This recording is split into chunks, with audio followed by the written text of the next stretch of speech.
let's get started. All right.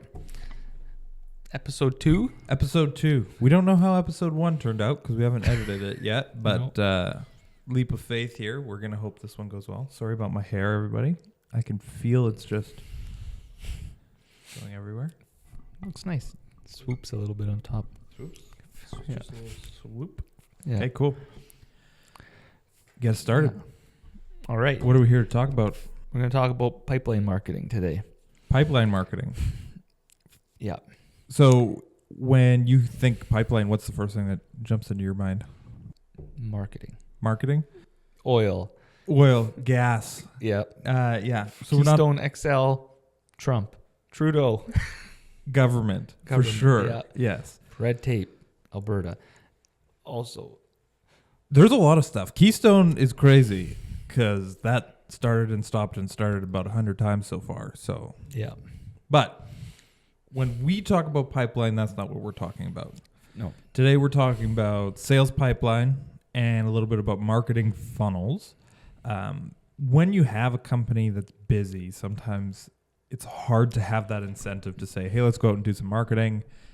We feel busy. We feel good. Why are we doing more marketing? Mm-hmm. So what would you say is the reason you think people should go out, do marketing? Tell us a little bit about that.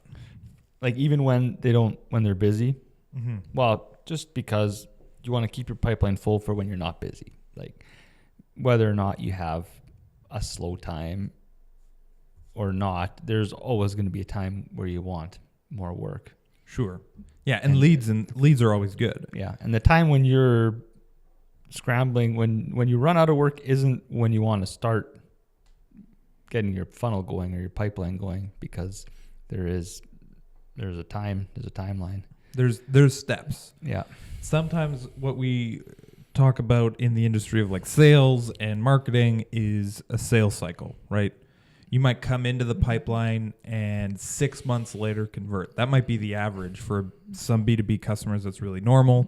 Even in the car industry, if someone's looking at a car, they might look at a brand new car for maybe 2 months. Well, if you get that person in today and we start marketing to them today, well, we first have to get them through a marketing funnel. And now that they're a lead, you still have another 2 months on that customer. Hopefully you could close them quicker than that. But we know if we start marketing today, you don't always see the results today on the sales side. Yeah. So I think from a marketing perspective, we like to see a full sales funnel of leads coming in, calls coming in, that kind of thing. What do you think is or what do we tout is the way that you get a strong funnel, a strong pipeline? I don't know.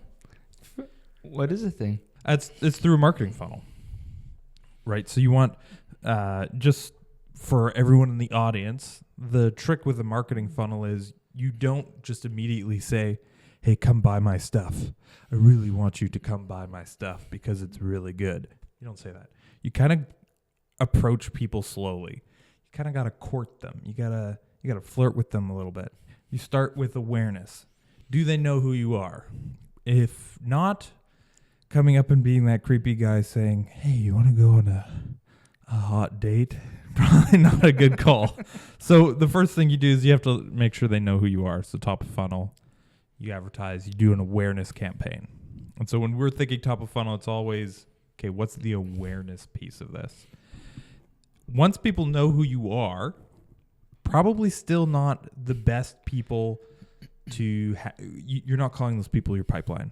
They are aware of you. They're in that awareness group. The second level down is consideration, right? So you have people who are aware that you exist. They're probably looking for or in market for what you offer. And now they're in that consideration stage. They're going to your website. They're checking out some more information. They might call a sales guy and say, hey, I want a quote. These people are in the consideration stage. They aren't a buyer yet. But those people you still want to market to. Hey, this person's in consideration.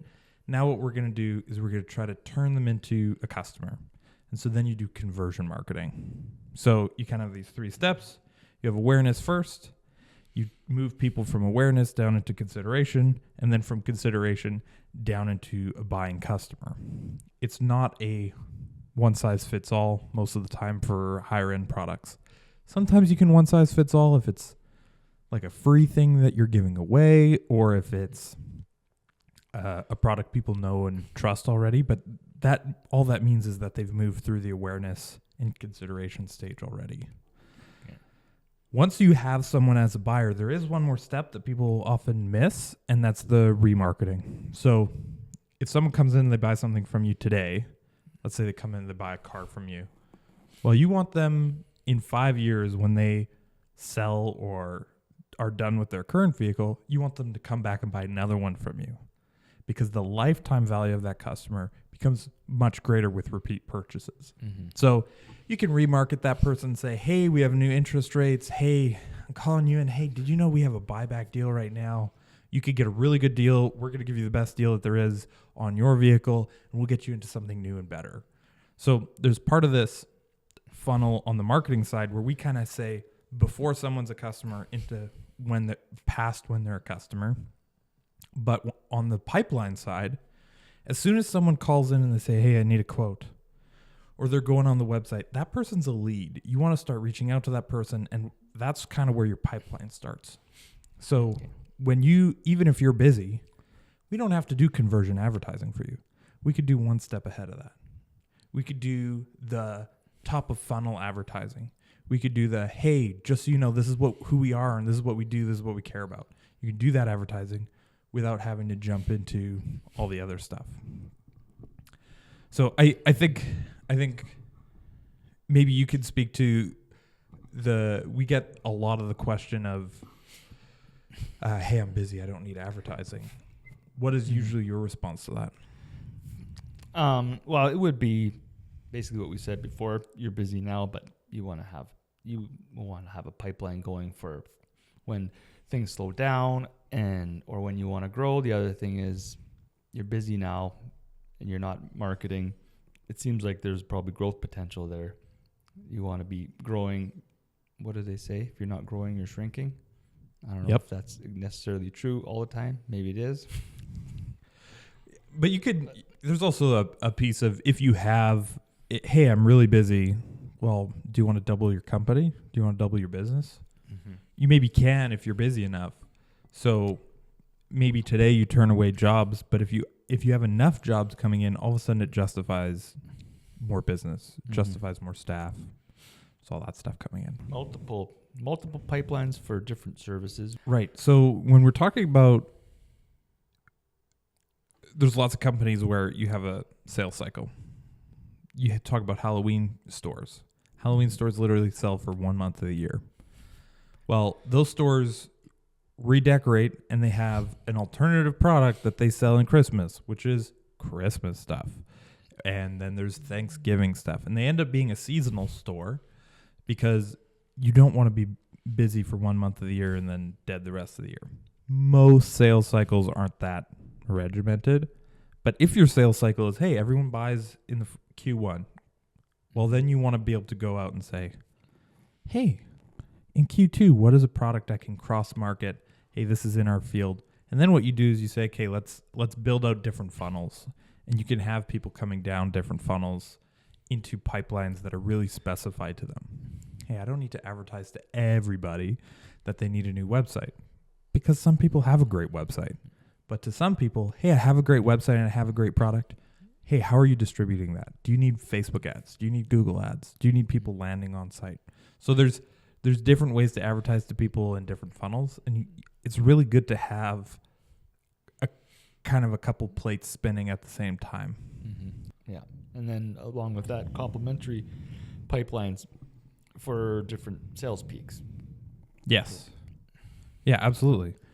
I can tell you right now, not a lot of people buy houses in December because it's Christmas and you're getting ready and you're decorated and you're like, I don't want to move all this stuff. But you better believe the real estate guys are marketing a whole bunch because they know over Christmas you're going to look at houses on Realtor and you're going to say, hey, family, look at this cool house I might go look at in the new year. So a ton of advertising happens because a ton of buying happens right after the New Year's and the holidays. So what would be another example of that? Like complementary pipelines for different sales peaks. Would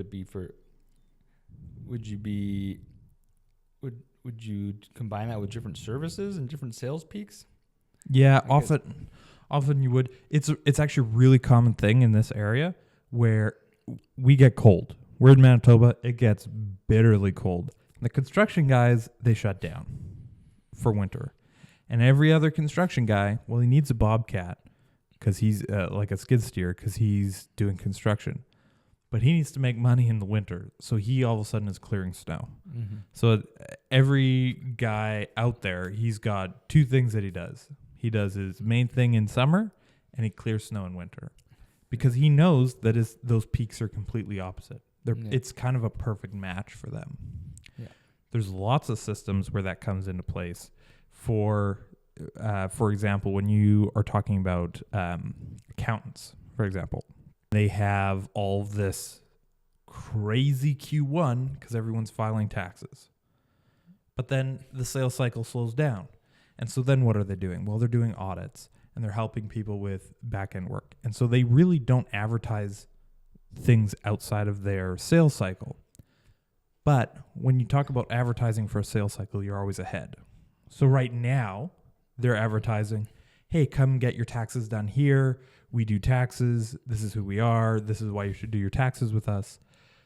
But then when tax season actually comes, they'll stop advertising for tax season. And they'll start advertising for audits. And, hey, we're going to help you if the IRS or the CRA come after you. Okay, awesome. Those people know how to advertise because they're advertising ahead of the actual sales peak. You want people to know who you are and be aware of you before they start looking for your service. We're going to talk about warming up audience segments. Yeah, so warming up audience segments is kind of an interesting piece. If you bring someone onto your website, you could do a lot of stuff with that person. If you could capture them in a way where you can remarket them for much cheaper, you should do that. So you can have an email list that has people who've been on your website or people who've downloaded a free resource. And then from that list, you could start telling them about who you are, what your values are, what your services are. And you could bring to them the information for much cheaper cost than advertising direct. So we talk about warming up audiences. You could do that on social media. You could do that on Google ads. You could do it on Facebook ads. But you could also just do it in an email list or an SMS list. Or you might have an app and you could send out some push notifications to tell people, hey, we've got a new product or service. So there's lots of ways to warm up audiences. That's often something you want to do when you say, hey, today I'm busy, but I can see in 2 months I've got a lull coming. Mm-hmm. Okay, well, let's prime people. Let's get them ready. We'll close them in 2 months. And that's also the awareness part of the funnel. Yeah. Well, often those people are in consideration, so they're thinking about it. And so you want to bring them really, really close to the sale so you could just do a reach out and close them when you know you're going to be slower.